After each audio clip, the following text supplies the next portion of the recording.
Hey there, good morning, 6 o'clock here on your Wednesday. Thanks so much for starting your day off with us. I'm Tim Pham. And I'm Nicole Hernandez. Well, yesterday we had a beautifully sunny day. It was great. A little bit warm. That's okay though. We've got our meteorologist Thomas Patrick here with us. Thomas, what's today going to look like? Yeah, today's actually going to be about identical to yesterday. Maybe a little extra wind, but nothing severe or anything that is warranting of alerting for. Just a gentle summer breeze.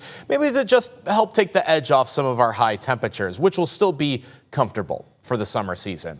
Right now it's 59 degrees in Spokane. Nice to see the 50s in the morning hours before we get started for the day. Helps to offset that heat at night, and then we can go right back to some warm afternoons. 84 the high temperature today, very close to what we had yesterday. But it does just get hotter and hotter heading towards the weekend. So plenty of days will be in the 90s in the forecast. So coming up, we'll show you how many days I'm forecasting in the 90s and what will be the hottest among them. Thank you, Thomas. Let's take a live look at traffic now this morning at I-90 and US 2. This is that iconic spot where you come back into home and you see that beautiful view of downtown Spokane. Right now, that view unobstructed. There's really not much traffic going on here or across all of I-90. If that changes and we see any traffic build up, we'll let you know here on Up with KREM. This morning, we are remembering fallen Spokane County Sheriff Sergeant Kenneth Solless. His memorial service will be today, almost 2 weeks after he died in the line of duty. Today, Spokane Mayor Lisa Brown has ordered flags at all city facilities to be lowered to half-staff in remembrance of Sergeant Solless. On August 9th, Solless was helping clear a hay bale that had fallen onto I-90 near Four Lakes when a motorcyclist hit Solless and his patrol car. He was taken to a hospital but died from his injuries. Solless was 59 years old and had served with the Spokane County Sheriff's Office for more than 30 years. The sheriff said Solless had only 30 shifts left until his retirement. Today, fellow officers and people from the community will gather to pay their respects to Sergeant Solless. KREM 2's Christian Garza is live at the convention center now. So Christian, when and where is today's procession and memorial? Yeah, good morning, guys. Well, this afternoon, family and friends will get the opportunity to pay their respects and remember Sergeant Kenneth Solless. Now, today, the Sheriff's Office is also asking the community to come out and show their support as well. Today's memorial starts with a procession through the streets of Spokane. Come take a look at your screen. This is a map of the route. It starts at 11 o'clock this morning at the Dwight Merkel Sports Complex. Now from there, it travels south along Northwest Boulevard to Ash and then east on Broadway Avenue. It then turns north onto Monroe Street and east on Boone to Division Street. The public is encouraged to line the route to honor Sergeant Solless for his service and sacrifice.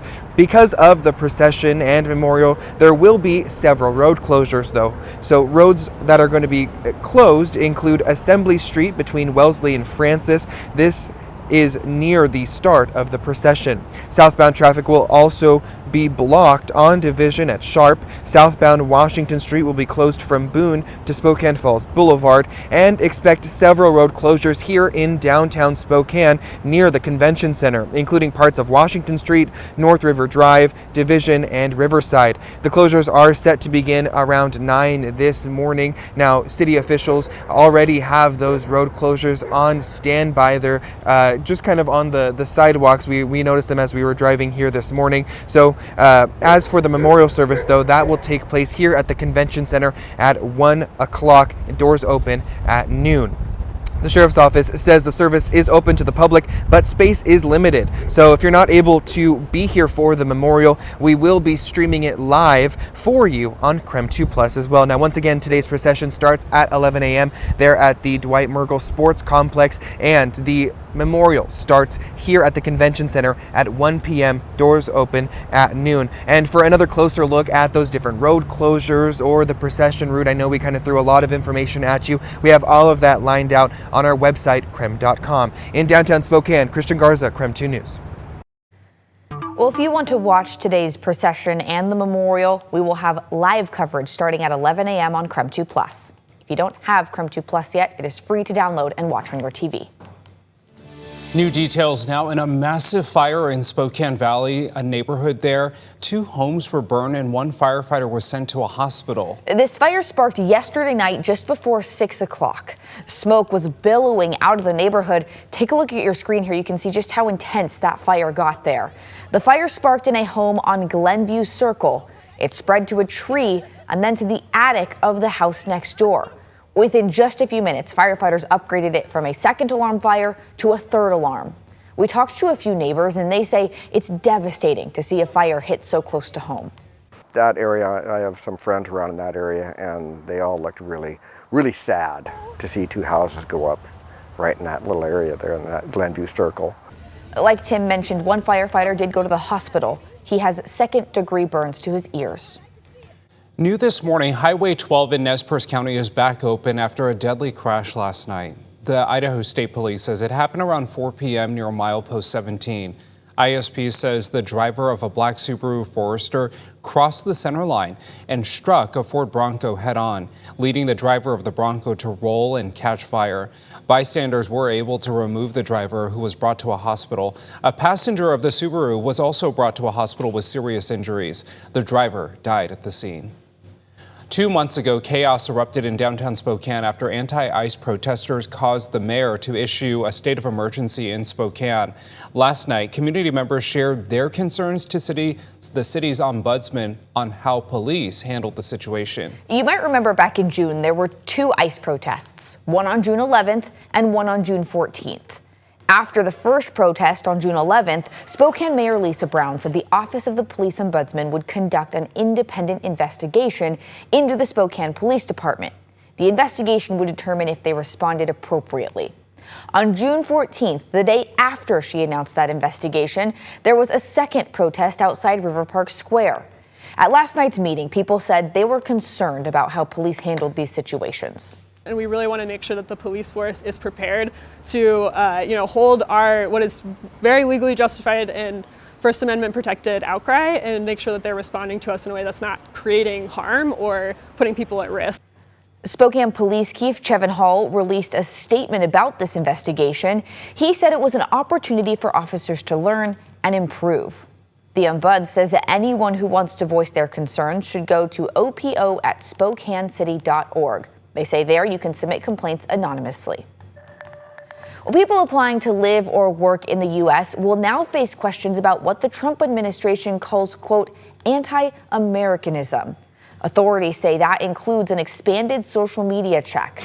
They say immigration officers will look for, quote, any involvement in anti-American or terrorist organizations or, quote, evidence of anti-Semitic activity. Immigration advocates and lawyers are criticizing the move, arguing it could deter people from coming to the United States. The off-duty Alaska Airlines pilot who was accused of trying to turn a plane's engine off mid-flight agreed to a plea deal. Joseph Emerson is facing federal charges right now. Court records say in 2 weeks he'll be back in court to change his plea. The flight he was on, heading from Everett to San Francisco, had to make an emergency landing in Portland 2 years ago. His lawyers say he was taking psychedelic mushrooms when this happened. In an update this morning on the Sunset Fire burning in North Idaho along Lake Pend Oreille. Fire crews are slowly getting the fire under control now. As of this morning, they have it 4% contained. That fire has burned more than 3,200 acres, and go-now evacuations are still in effect for the entire Ponderosa neighborhood. So far, the fire has burned at least 20 structures. 6 of them were homes. Fire crews are asking people in the area to listen to evacuation orders for both the safety of themselves and firefighters. At 6:09, a look at our weather forecast, where conditions today may end up being a little bit breezy outside. And the reason for that is the leftovers, or almost the remnants, of a bit of a cold front that was over western Washington yesterday. You can still see it in the cloud cover quite easily, but I wouldn't analyze this as a cold front anymore because there's no temperature difference on either side of this line. However, there is enough of a pressure difference that will help to push some westerly winds, especially through central Washington and those eastern Cascade slopes. So if that does continue into eastern Washington, we'll notice that here in Spokane. So a bit of a breeze today, but not expecting really any cloud cover around Spokane. Just the Omak area is probably getting mostly cloudy skies at the moment, but outside of that, sunny most everywhere else. Today, Representative Dan Newhouse is hosting a listening session for local farmers. It's today at noon at the WSU Ag Tech building in Prosser.